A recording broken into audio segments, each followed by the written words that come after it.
So hello and welcome dear ICSC student. So guys, आज के इस वीडियो में हम लोग जो हमारा जियोमेट्री पोर्शन है क्लास मैथ का सेम 2 का, जिसमें हमारे पास सिमिलरिटी, लोकी, सर्कल, टेंजेंट और कंस्ट्रक्शन है, जिसमें कि हमारे पास सिमिलरिटी फर्स्ट सेमेस्टर में आ चुका है, ये बात आप सभी को पता है। और कंस्ट्रक्शंस और लोकी हमारे पास रिड्यूस हो चुका है। तो आज की इस वीडियो में हम लोग सर्किल और जो उसके बाद है टेंजेंट एंड इंटरसेक्टिंग कॉर्ड्स, ये पूरा चैप्टर गाइस आज हम लोग इस वीडियो में खत्म कर देंगे। अगर आप लोग ये वीडियो लास्ट तक देखते हो तो ये जो हमारा सर्किल की पूरी यूनिटी ये खत्म हो जाएगी। मतलब जो सर्किल का चैप्टर, जो टेंजेंट वाला पार्ट है, ये पूरा चैप्टर आज हम लोग एक इस वीडियो में खत्म कर देंगे। अगर आप लोग वीडियो में लास्ट तक बने रहते हो तो आपको ये सब कुछ समझ में आएगा। आप कहोगे केवल थ्योरम समझाओगे, मैं कहूंगा नहीं, हम लोग थ्योरम को समझेंगे, उसके कुछ एग्जांपल्स देखेंगे, देन हम लोग पूरी एक्सरसाइज नहीं लगाएंगे, क्योंकि पूरी एक्सरसाइज लगाने का टाइम हमारे पास मैक्सिमम नहीं रह गया, क्योंकि अब एक अप्रोक्सीमेटली 1 मंथ बाकी रह गए हैं। तो अब हम लोग इस 1 मंथ में पूरी एक्सरसाइज चलाएंगे नहीं, हम लोग डायरेक्ट जंप करेंगे पीवाईक्यूज में। आपको दिखाएंगे हमारे पास कौन कौन से पीवाईक्यूज आए हैं और स्पेसिमेन पेपर के जो जो क्वेश्चन है वो सब हम लोग आज की वीडियो में लगाएंगे। सो गाइस, फाइनली ये वीडियो आपके लिए बहुत ज्यादा हेल्पफुल करेगी और ऐसे ही हम लोग कोशिश करेंगे कि मैथ के सभी चैप्टर आ जाए, क्योंकि बस बेसिकली मैंने मैथ के बहुत सारे चैप्टर कर लिए हैं। 20-20 मिनट की वीडियो में पूरा चैप्टर खत्म कर दिया है। उसकी आपको मैं लिंक नीचे डिस्क्रिप्शन बॉक्स में दे दूंगा, वहां से जाकर देख लेना।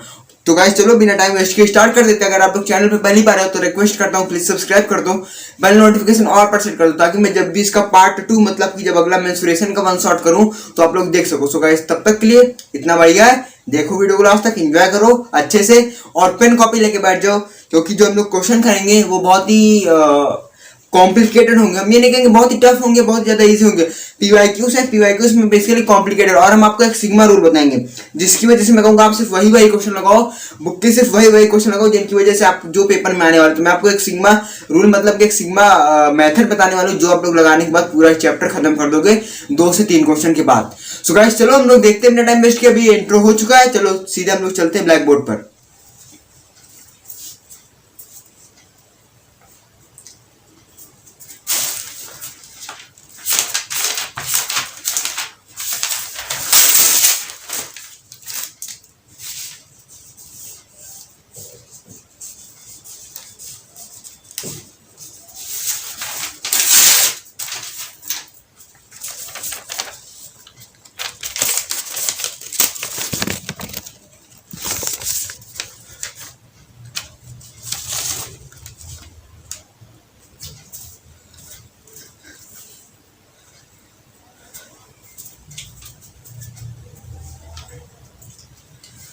सो गाइस, जो हमारा ये पूरा सर्किल चैप्टर है, इसमें बेसिकली हमारे पास टोटल 8 थ्योरम है।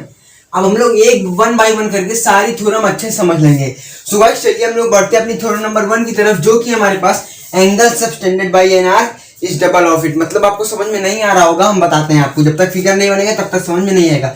मान लो हमारे पास ये एक सर्किल है, बहुत बढ़िया। अब इस सर्किल में मान लो आर्क ने सेंटर से कोई एक एंगल बनाया। अब मान लो हमारे पास ये आर्क है, ओके। अब इस आर्क ने सेंटर से कोई एक एंगल बनाया, बहुत बढ़िया। इस आर्क ने सेंटर के साथ एक एंगल बनाया, बहुत बढ़िया। अब ये जो एंगल होगा ना, ये एंगल, अगर ये यही आर्क मतलब ये जो सेम आर्क है, जिस आर्क से इसने सेंटर पर एंगल बनाया, यही आर्क मान लो कहीं पर भी एक एंगल और बनाए, मतलब एक कुछ ऐसा बनेगा, मान लो यही आर्क कहीं पर एक एंगल और बनाए, तो जो एंगल होगा ना वो हाफ होगा। किसका हाफ होगा? सेंटर के एंगल का। मतलब अगर ये हमारे पास 2x होगा तो कितना होगा? x होगा। नहीं समझा? एक बार और देखते मान लो हमारे पास एक फिगर है, ये हमारा सेंटर है। अब इस सेंटर से इस आर्क ने, इस सेंटर से इस आर्क ने एक एंगल बनाया। अब जो एंगल होगा ये वाला, ये इस एंगल के हाफ होगा। कितना होगा? इस एंगल के हाफ होगा। अगर हमारे पास 40 होता तो कितना हो जाता? 20। ओके, आई होप आप लोग के पास समझे। अगर ये हमारे पास 40 डिग्री होता तो कितना हो जाता? 20 डिग्री। एक और क्वेश्चन, एक और। मान लो हमारे पास ये एक सर्किल है, ओके। अब ये हमारे पास एक आर्क ने एंगल बनाया, अब सेंटर ऊपर, ओके। अभी यहाँ पर एक एंगल और बना। अब मान लो आपसे कह दिया जाए ये एंगल जो दिया गया है, ये एंगल दिया गया है 40 डिग्री, तो आपको क्या बताना? आपको ये एंगल, सेंटर वाला एंगल बताना है। तो जो सेंटर वाला एंगल होगा ये इसका डबल होगा, 80। अगर ये 80 है तो 40, अगर ये 40 तो इसका डबल होगा 80। आई होप आप लोग को angle subtended by an arc is half of it, ये आपको थ्योरम समझ में आ गई होगी। ये मैंने छोटा इसलिए क्योंकि आपका 1.5 घंटे के पेपर में आप लोग इतनी लंबी लंबी थ्योरम लिख के नहीं होगी, बेसिकली सी बात है। तो यहाँ पर आप लोग इतना छोटा लिख दोगे तो टीचर समझ जाएगा। आई होप आप लोग को इतना समझ आया। Angle subtended by an arc is with centre is double and with any circumference is half. मतलब अगर कोई भी एंगल वो सेंटर पर बनाएगा तो डबल होगा, अगर वो वही आर्क सरकमफ्रेंस पर कोई एंगल बनाती है तो उसका हाफ होगा। आई होप आप लोग को ये बात समझ में आ गई। जिसको जिसको समझ में आई वो वीडियो को लाइक कर दे। बढ़ते हैं थ्योरम नंबर 2 की तरफ। सो गाइस थ्योरम नंबर जो 2 है वो भी एक बहुत ही इजी थ्योरम मानी जाती है। क्या इजी है, चलिए हम लोग देख लेते हैं। अगर हम लोग यहीं पर बात करते हैं थ्योरम नंबर 2 की तरफ, angle in a same segment are equal. Angle in a same segment are equal. आपको यार ये क्या बोल दिया, सेगमेंट आर इक्वल। तो हम कहेंगे भाई देखो, मान लो हमारे पास कोई एक सर्किल है, हमारे पास ये एक सेम सेगमेंट, हमने यही सेगमेंट लिया। अब इसी सेगमेंट ने एक एंगल बनाया यहां पर। ओके देखो एक ही सेगमेंट है ना, इसी सेगमेंट ने एक एंगल यहां पर बनाया और इसी सेगमेंट ने एक एंगल यहां पर बनाया। तो यहां पर जो दो एंगल बन रहे हैं, मतलब जो दो ट्रायंगल बन रहे हैं, जो ये वाला एंगल होगा ना ये इक्वल होगा। अगर ये एक्स है तो ये भी एक्स होगा, अगर ये 40 तो कितना होगा, ये भी 40 होगा। तो ये हमारी थी basically angle in same segment are equal, मतलब सेम सेगमेंट पर बनाए गए एंगल इक्वल होंगे। सिंपल सी बात है, समझ में आ गई है, बहुत इजी बात थी।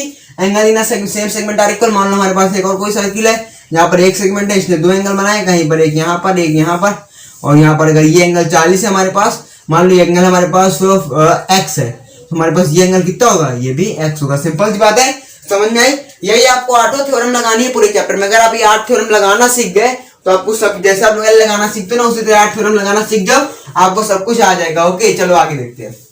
अब आते हैं हमारे पास थ्योरम नंबर 3। तो देखो हम लोग देख लेते हैं थ्योरम नंबर 3 पर। तो थ्योरम नंबर 3 भी एक बहुत ही इजी थ्योरम है, खाली 7th और 8th हल्की सी टफ है, बाकी सब थ्योरम एकदम इजी है। पहली याद हो गई कि मान लो हमारे पास कोई सर्किल है, उस पे जो अगर वो सेंटर पे जो एंगल बनाएगा तो सर्कमफ्रेंस पे उसका आधा होगा। दूसरी थी angle on same segment are equal. I hope आप लोग को ये बात समझ में आई। ये दो थ्योरम हमने पढ़ी है अच्छे से। आगे देखते हैं। अगर बात करते हैं हम लोग एंगल तीसरी थ्योरम की, तो तीसरी थ्योरम आती है एंगल हमारे पास, angle with a diameter on its circumference.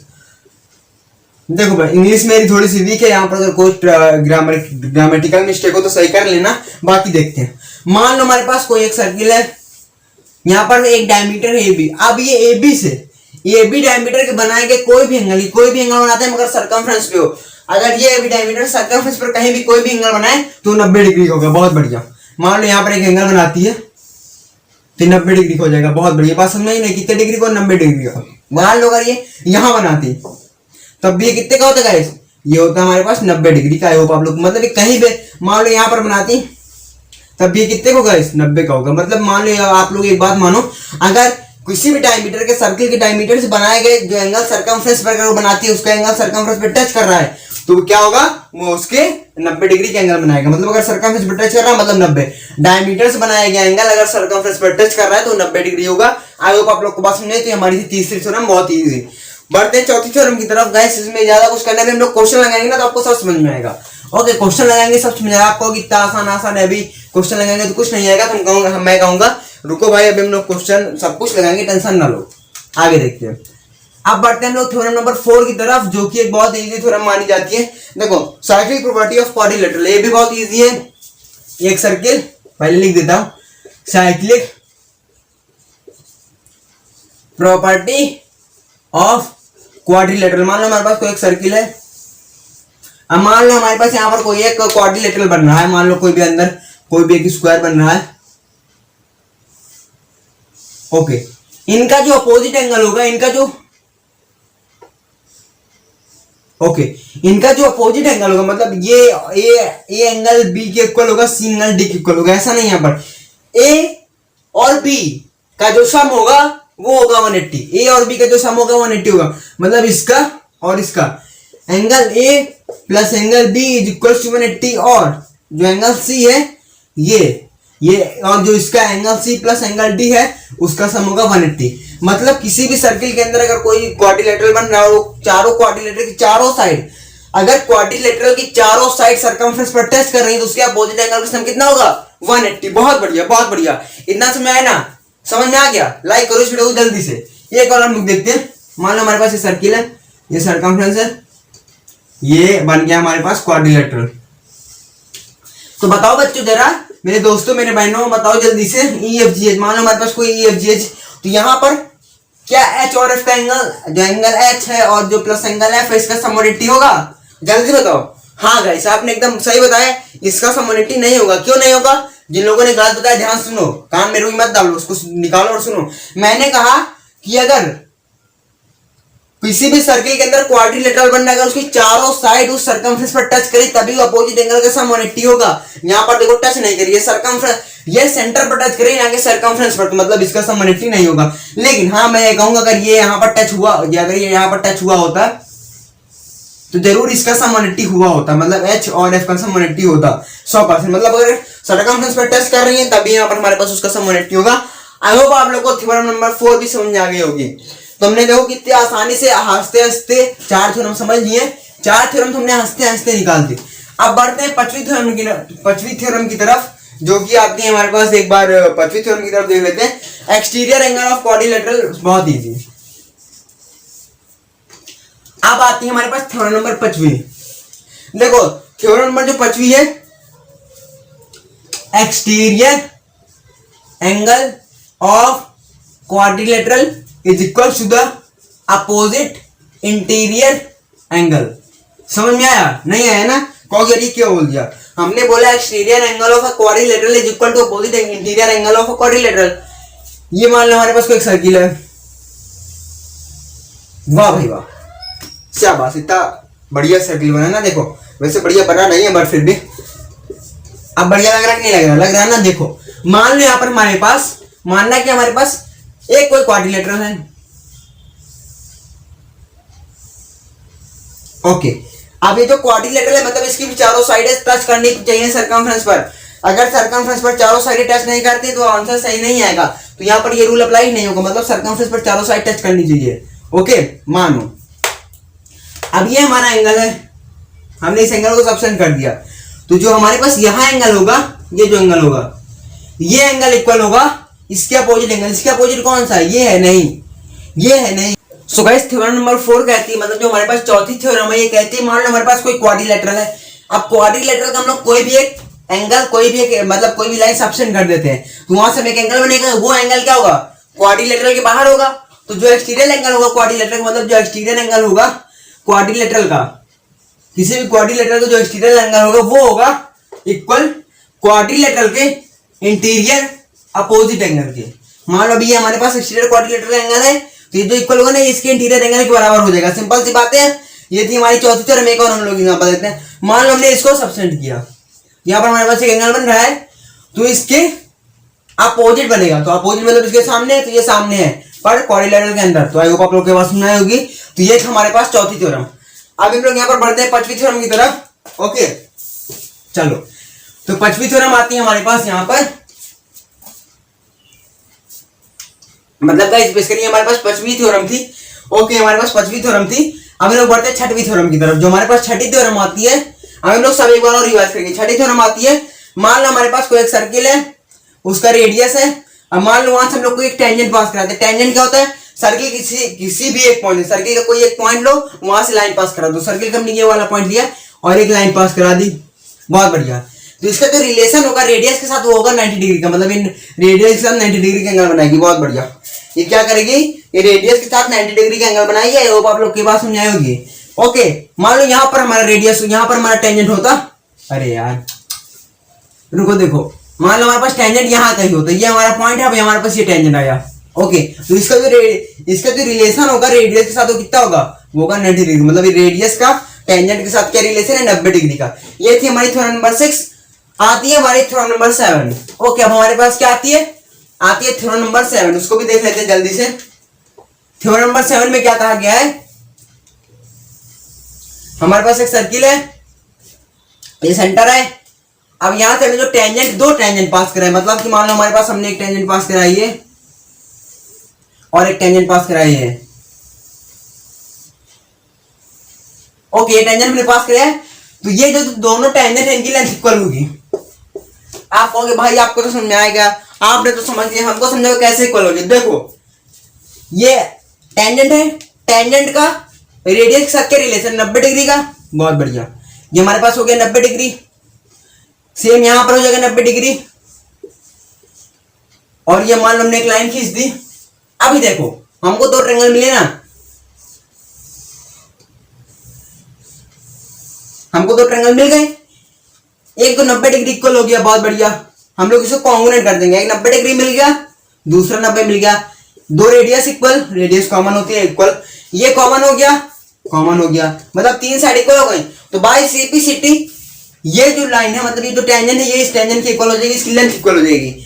I hope आप लोग को थ्योरम नंबर 7 भी समझ में आ गई होगी। बढ़ते हैं थ्योरम नंबर 8 की तरफ। ओके, और ये हमारे इस पूरे चैप्टर की आखिरी थ्योरम है, जो कि अगर आप लोग समझ जाते हो तो आपको पूरा चैप्टर खत्म हो जाएगा। तो देखो लोग, ये आखिरी थ्योरम नंबर 8 देख लेते हैं। एक हमारे पास सर्किल है, इसमें कोई एक ट्रायंगल है। तो मान लो हमारे पास ट्रायंगल का हमने ये वाला एंगल ले लिया, ये वाला एंगल। तो जो ट्रायंगल का ये एंगल होगा ना, किसके इक्वल होगा? ये ट्रायंगल इक्वल तो होगा उसी के सामने वाली साइड पर, लेकिन अगर एंगल ट्रायंगल के बाहर बना है तो एंगल ट्रायंगल के अंदर इक्वल होगा। और अगर मान लो हमारे पास ये ट्रायंगल के अंदर एंगल बना होता तो ये ट्रायंगल के बाहर के एंगल के बराबर इक्वल होता है। वो आप लोग के पास समझ नहीं समझ आई ना? हमें पता है, मैंने तेज तेज बोला ना, नहीं समझे। एक बार हम लोग प्यार से और समझते हैं अच्छे से। देखो, हमने कोई एक एंगल लेना है। मान लो हमने आंखें बंद करके ये वाला एंगल ले लिया। अब ये जो एंगल होगा ना, ये इसके सामने वाले एंगल के इक्वल होगा, लेकिन अगर ये ट्रायंगल के बाहर है तो ट्रायंगल के अंदर वाले के इक्वल होगा। और मान लो अगर ये चीज ट्रायंगल के अंदर होती तो ट्रायंगल के बाहर के सामने वाले एंगल के बराबर होता, मतलब कि सामने वाले के बराबर होता है। होप आप लोग के पास समझ आ गई होगी। तो ये एंगल इसके इक्वल हो जाता है, ये एंगल इसके इक्वल हो जाता है। होप आप लोग के पास समझ आएगी। तो हमने यहाँ पर 8 की 8 थ्योरम समझ ली है। अभी हम लोग इन सबका क्विक रिकैप कर लेते हैं, और क्विक रिकैप हम लोग जल्दी जल्दी कर लेते हैं। देखो, मान लो हमारे पास, अब हम लोग यहाँ पर मार्कर बदल लेते हैं। देखो, एक बार मैं यहाँ पर देख लो वीडियो क्लियर है कि नहीं है, बस एकदम वीडियो क्लियर है। देखो, मान लो हमारे पास पहली थ्योरम थी, हमने कोई सर्किल लिया। ये एक आर्क जो है वो सेंटर के साथ कोई एक एंगल बनाती है। मान लो ओ के साथ, मतलब सेंटर के साथ जो एंगल बनाएगी वो सर्कमफ्रेंस के साथ बने एंगल का हाफ होगा। अगर ये हमारे पास 40 है तो ये कितना होगा? 80 होगा। अगर ये 160 तो कितना होगा? 80 होगा। बहुत बढ़िया, पहली थ्योरम। दूसरी थ्योरम थी, एक ही सेगमेंट के द्वारा बनाए गए दो एंगल इक्वल होंगे। ओके, एक ही सेगमेंट के द्वारा बनाए गए दो एंगल इक्वल होंगे, मतलब ये एंगल क्या होगा? इक्वल होगा। अगर ये 40 है तो ये भी 40 होगा। तीसरी थी, डायमीटर से बनाए गए सर्कमफ्रेंस पर जो एंगल होगा, मतलब डायमीटर का सर्कमफ्रेंस पर जो एंगल बनाएगी वो होगा 90 डिग्री। चाहे किधर भी बना ले, कहीं पर भी बना ले, वो 90 डिग्री ही होगा। तीन हो गई। चौथी थी यहाँ पर हमारे पास, किसी ट्रायंगल में हम लोग क्वाड्रिलेटरल ले लेते, जिनकी चारों साइड ट्रायंगल का, मतलब किसी भी हम लोग सर्किल में एक क्वाड्रिलेटरल ले लेते, उसकी चारों साइड सर्कमफ्रेंस पे टच करती हो। ऐसे क्वाड्रिलेटरल हम लोग बोलते हैं साइक्लिक क्वाड्रिलेटरल। तो हम लोग कोई एक साइक्लिक क्वाड्रिलेटरल लेंगे, इसका जो अपोजिट साइड होगा उसका सम क्या होगा? उसका 180 होगा। अपोजिट साइड का सम कितना होगा? 180। इसका 180 हो जाएगा, इसका 180 हो जाएगा। 4 हो गई। पांचवी आती है हमारे पास, मान लो हमारे पास ये एक एंगल है, मतलब हमने एक लाइन को उसी में से किसी एक लाइन को सब्सटेंड किया, तो ये जो एंगल है ना, क्वाड्रिलेटरल का जो एक्सटीरियर एंगल होगा वो उसके सामने वाले अपोजिट इंटीरियर एंगल के इक्वल हो जाएगा। ये थी हमारे पास पांचवी थ्योरम। छठी थ्योरम आती है यहाँ पर हमारे पास। छठी थ्योरम ये हमारे पास, देखो ये सर्किल है, यहाँ पर मान लो हमने कोई टेंजेंट पास किया, तो जो टेंजेंट का रेडियस के साथ रिलेशन होता है वो 90 डिग्री का होता है। मान लो हमने इसी तरह के दो टेंजेंट पास कराए, दोनों की जो लेंथ होगी वो सेम होगी। और आखिरी वाली मैंने आपको बता ही दी है, एक सर्किल है, सर्किल के अंदर एक ट्रायंगल है, उस ट्रायंगल का मान लो हमें ये वाला एंगल निकालना है, मतलब उसके सामने वाले ट्रायंगल एंगल इक्वल होगा। लेकिन अगर वो एंगल ट्रायंगल के बाहर है तो ट्रायंगल के अंदर इक्वल होगा, अगर ट्रायंगल के अंदर है ट्रायंगल के बाहर इक्वल होगा। आई होप आप लोग को 8 की 8 थ्योरम समझ में आएगी। अभी हम लोग डायरेक्ट पीवाईक्यूज पर चलते हैं, तो चलो हम लोग देख लेते हैं। सो गाइस, अब हम लोग डायरेक्ट अपने क्वेश्चन पर आ चुके हैं। आई होप आप लोग को थ्योरम अच्छे से समझ में आ गई होंगी। तो देखो, अभी हम लोग यहाँ पर जो हमारे पास पहली एक्सरसाइज है, सर्किल चैप्टर की जो पहली एक्सरसाइज आती है हमारे पास, वो हमारे पास ये है। अब देखो हम लोग, ये क्वेश्चन बहुत ज़्यादा इजी है, आप सभी को पता है। अगर ना पता तो मैं बता दूं, ये जो जितने भी क्वेश्चन है सब बहुत ज़्यादा इजी क्वेश्चन है। तो अब हम लोग क्या करेंगे, हम लोग डायरेक्ट पीवाईक्यूज पर जाएंगे। अब हम लोग क्या करेंगे, डायरेक्ट पीवाईक्यू सॉल्व करेंगे, मतलब जहाँ पर भी हमारे पास पीवाईक्यूज होंगे हम लोग डायरेक्ट उसी को सॉल्व करेंगे।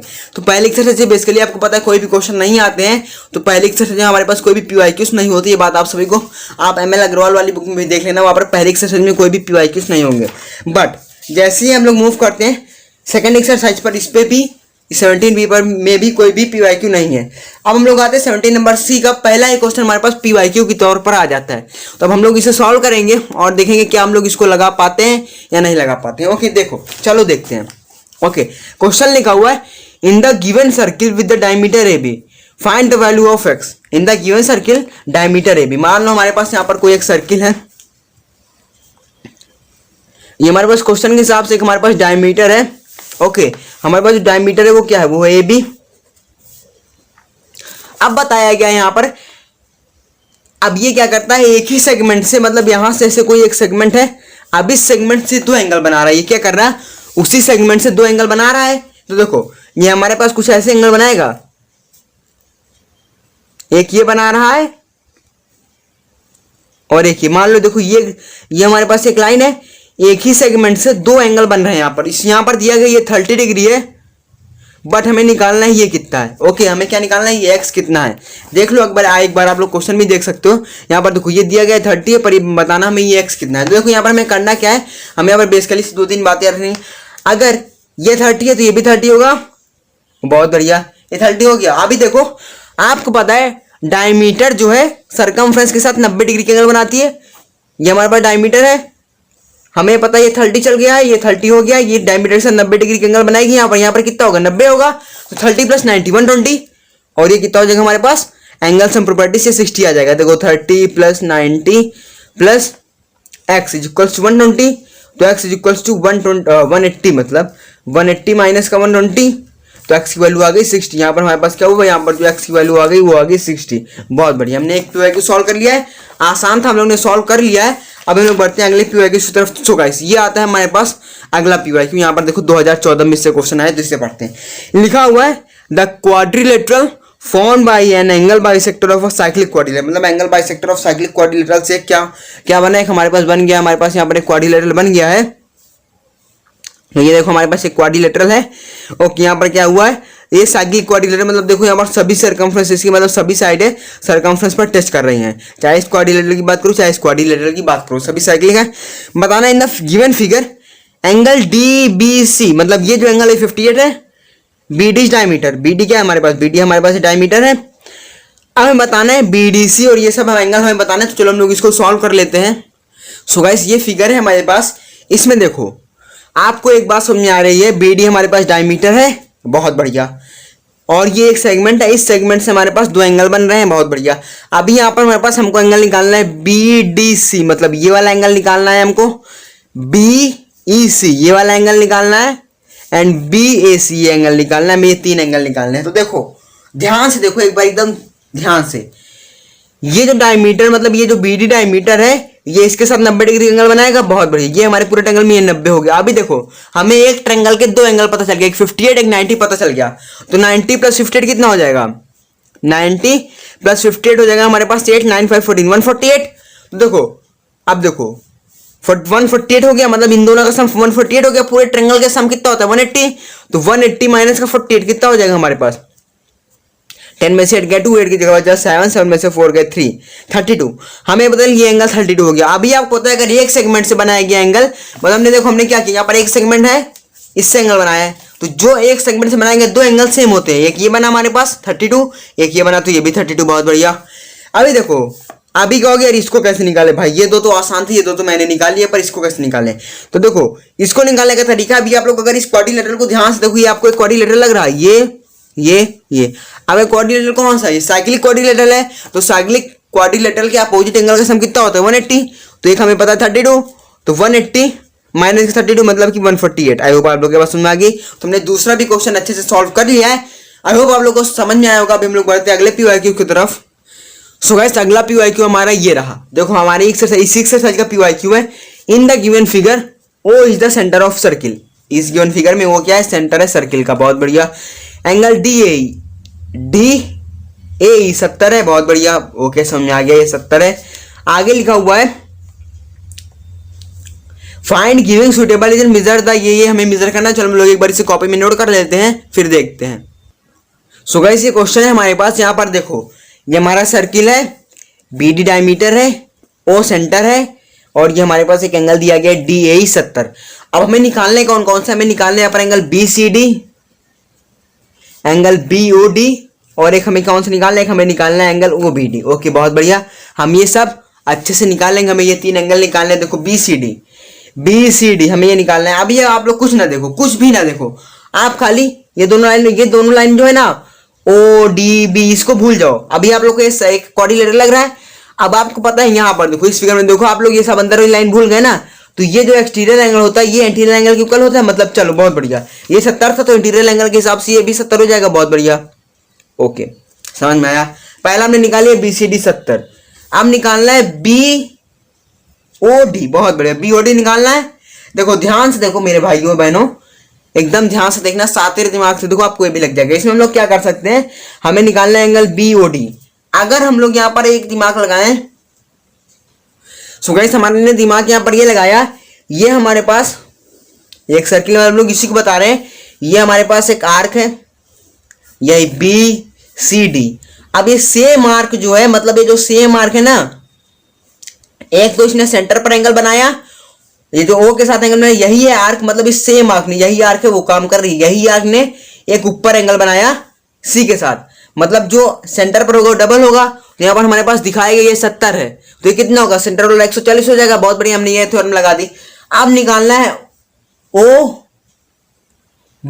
अब हमें क्या निकालना है, OBD, मतलब हमें बेसिकली ये वाला पार्ट निकालना है, OBD कितना होगा। देखो भाई सिंपल सी बातें हैं, ये हमारे पास ये ट्रायंगल है, इसमें ये रेडियस है। अगर किसी भी ट्रायंगल की दो साइड इक्वल है, मतलब कि उसके दो एंगल भी इक्वल होंगे, मतलब हमारे पास एक पता है 140, बाकी दो एंगल x हो जाएंगे, तो 140 प्लस x इक्वल्स टू 180, क्योंकि एक ट्रायंगल के एंगल का सम 180 होता है, और जो हमारे पास तो अगर दो साइड इक्वल है तो दो एंगल भी इक्वल होंगे, तो 140 प्लस x इक्वल टू 180, तो 2x इक्वल्स टू 180 माइनस का 140, तो 2x इक्वल्स टू आ गया 40, तो x इक्वल आ गई 20। सो गाइस आई होप आप लोग को ये भी समझ में आ गया होगा, हमने इसे भी निकाल लिया 20 और इसे निकाल लिया 140। सो गाइस आज की वीडियो के लिए बस इतना है। अगर आपको ये वीडियो अच्छा लगा तो लाइक कर देना। हमने यहाँ पर बेसिकली 3 PYQs किए, 3 PYQs मतलब बहुत मायने रखता है, हमने डायरेक्ट प्रीवियस ईयर क्वेश्चन किए हैं। अगर आपको ये वीडियो अच्छा लगा तो लाइक कर देना, चैनल पहली बार है तो सब्सक्राइब करके बेल नोटिफिकेशन ऑल पर सेट कर देना। यहाँ पर हम लोग आपके लिए इंटरेस्टिंग वीडियो लाते रहेंगे। So guys bye bye, take care, stay home, stay safe.